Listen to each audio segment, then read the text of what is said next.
Unapokuwa na umri mdogo halafu unafanya punyeto kila siku, basi tegemea matokeo ya kushindwa kumridhisha mwenza wako, nikimaanisha kwamba tegemea kupata matokeo ya changamoto ya nguvu za kiume.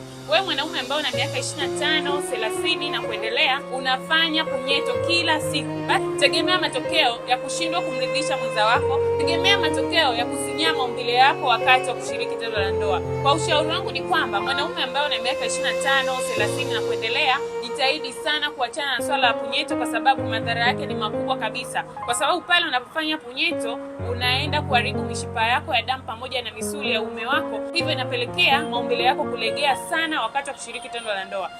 Cha kufanya ni nini? Kama ni mwanaume ambaye umeathirika na punyeto, nitafute niweze kukupa matibabu sahihi ya changamoto yako, kwa sababu nimesaidia wanaume wengi sana wenye changamoto kama ya kwako. Hivyo basi nitafute niweze kupatia matibabu. Endelea kunifuatilia.